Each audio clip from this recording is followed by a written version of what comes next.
Selamat sore teman-teman kerabat semua, semoga selalu dalam keadaan sehat walafiat beserta semua keluarga.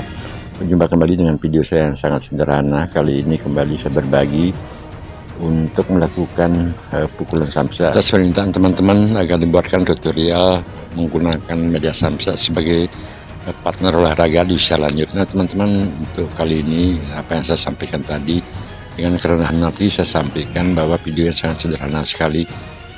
Ketika kita di usia lanjut seperti saya sekarang udah 63 tahun, melakukan olahraga dengan menggunakan media samsa, ya pertama-tama teman-teman bisa gunakan slop tangan yang biasa digunakan pada kita naik sepeda motor, agar untuk menghindari hal-hal yang tidak kita inginkan seperti cedera ataupun lecet. Teman-teman, untuk berolahraga dengan menggunakan media samsa memang ada beberapa hal menurut pengalaman saya yang harus diperhatikan agar kita tidak terjadi sesuatu yang tidak kita inginkan. Saran saya tujunya langsung ke daerah media ataupun badan samsa.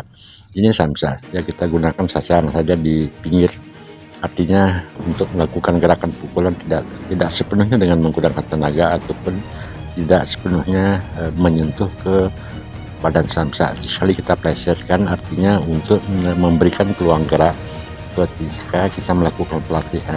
Nanti secara tutorial saya akan coba bawakan. Nah, ketika melakukan pukulan seperti sekarang ini, tidaklah mesti harus menggunakan power pull ataupun dengan menggunakan metode-metode dengan asal memukul begitu. Untuk penggunaan media samsa, karena samsa ini udah dia berayun datang ke daerah tempat ataupun pertahanan kita, tentu ada beberapa hal yang perlu diperhatikan. Nah, ketika menggunakan media samsa, secara pengalaman saya, kita akan menggunakan bantuan gerakan pinggang pinggul, ya, tidak melakukan gerakan yang baku begini, yang secara teorinya adalah seperti ini dia. Jadi kita menggunakan mengayunkan tangan ke daerah badan samsa, namun diikuti dengan gerakan kebersamaan antara gerakan pinggang pinggul dan terutama perhatikan gerakan kaki di bawah. Jadi biar agak asimetris, ketika tangan kiri mengandalkan pendekatan ke daerah badan samsa, tentu tumit ataupun gerakan pinggul di kiri dia akan bergerak. Nah, bukan gerakan seperti ini, artinya pinggang pinggul termasuk gerakan di bawah itu ditahan, tidak bergerak, bukan itu yang saya maksud. Jadi gerakannya ini dia. Ketika kita akan menghentarkan tangan kanan, tentu dorongan daripada arah pinggang pinggul termasuk tumit di bawah itu akan sangat menentukan alurnya atau kelenturan, termasuk juga kebebasan di saat kita mengayunkan tangan ke daerah badan samsa. Itu poin yang pertama dengan gerakan tadi. Nah, ketika hal tersebut ataupun metode dan pola yang saya sampaikan tadi sudah terasa agak ringan, artinya secara teori ini kita sudah dapatkan untuk pegang. Nah, selanjutnya tinggal menambahkan tenaga ke daerah badan samsa. Kita bisa mulai dari hal yang kecil aja dulu, tanpa harus menggunakan tenaga yang terlalu full. Nah, kita sesuaikan ketika melontarkan tangan baik kanan kiri agar selalu simetris dengan dorongan daripada pinggang pinggul dan juga gerakan tumit. Nah, teknik melatih atau melakukan gerakan di daerah badan samsa secara secara usia itu saya maksud. Nah, ini saya jelaskan tentang penggunaan gerakan pukulan. Ketika tangan kita akan menyentuh, saya dekatkan agar lebih jelas. Ketika tangan kita akan menyentuh daerah badan samsa, terutama pergelangan tangan itu betul-betul harus dikunci, nah, agar tidak terjadi ketika menyentuh di media samsa itu terjadi meleset ataupun istilahnya adalah cedera. Jadi teorinya adalah ketika sudah mendekati di badan samsa itu betul pergelangan tangan itu dikunci sama tenaga. Nah, tentu dalam hal ini tenaga yang kita tambahkan tersebut akan menjadi fokus ataupun poin setelah menyentuh di daerah badan samsa. Nah, kembali saya gerakannya saya contoh seperti apa yang saya jelaskan tadi di depan. Gerakan akan kita enak bawakan. Nah, ini dengan secara teori secara pelan-pelan, tentunya kita tidak menyentuh ke daerah badan samsa agar gerakan apa yang saya maksud tadi dengan leluasa dapat diayunkan atau dilantunkan kebersamaan untuk mengecek ataupun sambil melakukan evaluasi terhadap gerakan. Untuk teknik memukul, dari sasarannya ada dari bawah ke atas, dan juga dari samping, baik samping kanan ke daerah ke kiri, dan sebaliknya juga dari arah tangan kiri menuju ke arah tangan kanan. Dan tentu sasarannya juga kita bisa kombinasikan, baik itu di atas, di tengah, dan juga agak ke atau lurus ke daripada samsa. Nah, tentang gaya ataupun sikap pakem kita bisa variasikan.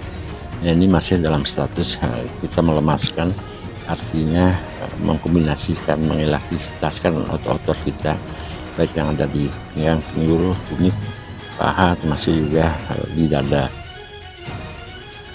Nah, teman-teman, itulah secara umumnya. Saya katakan kembali dari arah pukulan kita dari bawah ke atas, itu didorong dengan gerakan pinggang, pinggul, baik itu ke samping dan sebagainya. Nah, teknik seperti ini, apa yang saya sampaikan tadi, tentu harus dilakukan ataupun dikombinasikan, dipraktekkan secara pelan-lahan dahulu.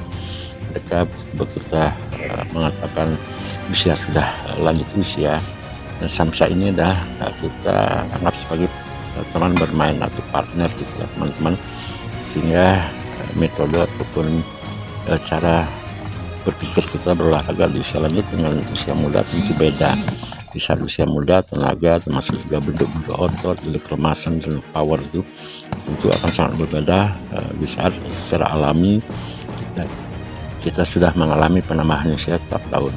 Untuk gerakan kaki, agar tidak monoton, kita bisa berlatih ataupun melakukan gerakan jingkrak sedikit, baik ditekan kaki kiri di depan, dan selanjutnya juga bisa disusul dengan gerakan kaki kanan di depan, dan sebaliknya juga keduanya dapat kita lakukan gerakan secara kecil-kecil, maju ke samping dan lain sebagainya. Nah, semua hal ini tentu diperlukan suatu proses, artinya kalau teman-teman belum terbiasa, harus dilakukan secara perlahan dahulu, sehingga sudah dapat pakemnya, baru secara leluasa ataupun enerjik dan refleks melakukan gerakan apa yang saya maksud dari awal sampai di menit sekarang ini.